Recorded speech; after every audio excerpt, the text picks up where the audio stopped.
এই টিকটকের কন্টেন্ট গুলো নিয়ে আপনি কিয়ামতের দিন দাঁড়াবেন। কি ইউটিউব বানালাম, কি কমেন্টস করলাম, কি বক্তব্য দিলাম, কাদের সাথে মিশলাম, আমার অ্যাক্টিভিটি কি ছিল, আল্লাহ সুপ্রিম কোর্টের কাঠ গড়ায় পাই টু পাই কিন্তু হিসাব দিতে হবে। আজকের প্রোগ্রাম নিয়ে আমাকে অনেকে নক করেছিল, আমাকে অনেকে জিজ্ঞেস করছে যে হুজুর আসলে কি 30 তারিখে আপনার একটা প্রোগ্রাম আছে এখানে? আমি বললাম হ্যাঁ আছে। তো অনেকে বলতেছে হুজুর এটা তো টিকটক অ্যান্থের প্রোগ্রাম।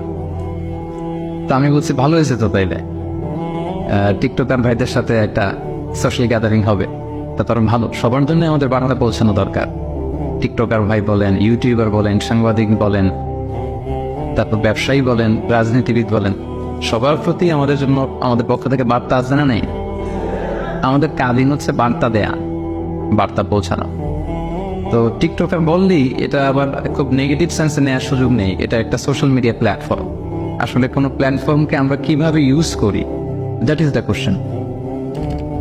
যেমন ধরুন যে ছুরি, নাইফ, যেটা ছুরি, এই একই ছুরি দিয়ে একজন ডাক্তার মানুষের প্যান্ট কেটে অপারেশন করে মানুষকে বাঁচায়, আবার একই ছুরি দিয়ে ডাকাত মানুষকে হত্যা করে, ঠিক কিনা? একই ছুরি ইউজ করে ডাকাত মানুষ মারে, একই ছুরি ইউজ করে ডাক্তার পেট কেটে অপারেশন করে মানুষ বাঁচায়। সো ছুরির কোনো দোষ নাই, দোষ হচ্ছে এই ছুরির ইউজার যিনি ব্যবহার করছে। এরকম সব কিছুর ক্ষেত্রে একটা পিস্তল, যারা ডাকাত গুন্ডা বদমাশ এই পিস্তল দিয়ে মানুষ মারে, সন্ত্রাসী করে, আবার এই পিস্তল দিয়ে আইন শৃঙ্খলা বাহিনীর লোকেরা তারা মানুষের নিরাপত্তা নিশ্চিত করে। সো এই যে আর্মস, এই পিস্তল, এই ছুরি, এটার কোনো দোষ নেই, এটার কোনো হাত পাও নেই। তো এটা আমরা আসলে কিভাবে ইউজ করি, এইটা হচ্ছে কোশ্চেন। সো আমরা টিকটক কিভাবে ইউজ করি, দ্যাট ইজ দ্য কোশ্চেন। এবং বিশ্বাসীদের একটা গুণাবলী হচ্ছে ওয়াল্লাযীনা হুম আনিল লাগবি মুরিদুন। বিশ্বাসীরা তারা সবসময় অনর্থক কাজ থেকে বিরত থাকে। সবসময় যে জিনিসে মানুষের কল্যাণ, যে জিনিসে মানুষের উপকার, যে জিনিসে আমার দুনিয়ায় কল্যাণ, যে জিনিসে আমার আখিরাতে কল্যাণ, বিশ্বাসীরা শুধু ওইটাই করে। লাভ আছে যেখানে, বিশ্বাসী আছে সেখানে। তো শুধু দুনিয়ার লাভ থাকলেই চলবে না, আখিরাতে লাভ আছে কিনা সেটাও বুঝতে হবে। সো প্রত্যেকটা জিনিসের একটা পজিটিভ নেগেটিভ দিক থাকে।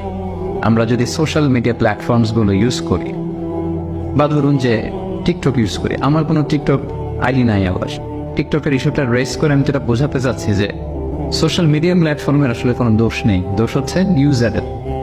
প্রত্যেকটা জিনিসের একটা পজিটিভ দিক থাকে, একটা নেগেটিভ দিক থাকে। সো আপনি পজিটিভলি এটা ইউজ করতেছেন কিনা, দ্যাট ইজ দ্য কোশ্চেন।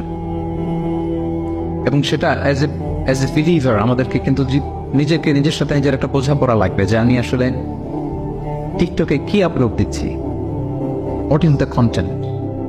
এই যে আমরা কন্টেন্ট ক্রিয়েটর বলতেছি, আমি একজন টিকটকার, আমি আসলে কি আপলোড দিচ্ছি? আমি একজন ইউটিউবার, আমি আসলে কি আপলোড দিচ্ছি, দ্যাট ইজ দ্য কোশ্চেন। কারণ একজন বিশ্বাসী, সে বিশ্বাস করে মা ইয়ালফিযু মিন কওলিন ইল্লা লাদাইহি রাকীবুন আতীদ। একজন বিশ্বাসী সে যাই বলে, যাই করে, এটা আল্লাহ তাআলা কিরামান কাতিবিন ফেরেশতার মাধ্যমে রেকর্ড করিয়ে রাখেন। ওয়াকুল্লা শাইইন আহসাইনাহু ফি ইমামিন মুবিন। সূরা ইয়াসিন আল্লাহ তাআলা বলেছেন ইমামুন মুবিন নামক ভিডিও রেকর্ডারের ভেতরে আমি সব রেখে দেব।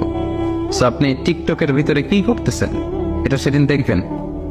ইউটিউবের ভিতরে আপনি কি আপলোড দিলেন, এজ এ কন্টেন্ট ক্রিয়েটর কি কন্টেন্ট গেল আপনার, দ্যাট ইজ দ্য কোশ্চেন। শুধু ওখানেই না, এই সমাজেও কিন্তু সম্মানিত অসম্মানিত হওয়ার ব্যাপার আছে।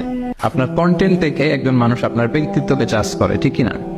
একজন মানুষ কেমন, পজিটিভ না নেগেটিভ, তার চলাফেরা, অ্যাটিটিউড, বিহেভিয়ার, এটা কেমন, এটা দেখার জন্য তার সোশ্যাল মিডিয়া হ্যান্ডেলস গুলো একটু তার ফেসবুকে ঘুরে আসলে, একটা ঢুমানলে, তার ইউটিউব অ্যাকাউন্টস থাকলে সেখানে গেলে, তার স্ন্যাপচ্যাট থাকলে, তার ইনস্টাগ্রাম থাকলে, তার টিকটক থাকলে, একটু ঘুরে আসলে আপনি বুঝলেন লোকটা কেমন। খুব সহজ কিন্তু। সেখানে রিমাইন্ডার হচ্ছে পজিটিভ জিনিস যেন যায়। আমি ঢাকা ট্রিবিউন এবং ডেইলি স্টারের যে নিউজগুলো এগুলো দেখি, ইংলিশ নিউজ পেপার, আমি কিছুদিন আগে দেখলাম যে TikTok removed more than 2.6 million videos from Bangladeshi content. Bangladeshi content যে তৈরি করে, গত বছরের শেষের দিকে তারা 2.6 মিলিয়ন, দ্যাট মিনস 26 লক্ষেরও বেশি কন্টেন্ট ডাউন করেছে, রিমুভ করেছে। কারণ কি? Rubbish, absolutely rubbish content. কি কন্টেন্ট তারা তৈরি করছে তারা নিজেরাও জানে না। সো এটা তো একজন ইউটিউবারের কাজ হতে পারে না, এটা তো একজন টিকটকারের কাজ হতে পারে না। এটা তো একজন সোশ্যাল মিডিয়া হ্যান্ডেল যারা ম্যানেজ করে বা অপারেট করে, এটা তাদের কাজ হতে পারে না? যে সমস্ত দেশে কন্টেন্ট ডাউন করা হয়েছে, এর মধ্যে বাংলাদেশ 7 নম্বরে, মানে এত পরিমাণে বাংলাদেশিদের কন্টেন্ট ডাউন করা হয়েছে, এটা হচ্ছে রামিশ টাইপের কন্টেন্ট ছিল। সো দুনিয়াতেও কিন্তু বেইজ্জতি আছে না নাই, এটা খেয়াল করবেন। আমি বলছি না যে টিকটকার ভাই যারা আছেন এখানে আপনারা আজে বাজে কন্টেন্ট দেন, এটা আমি বলছি না, অনেকে তো ভালো কন্টেন্ট দেন, আমি সেটাই বলছি আপনাকে।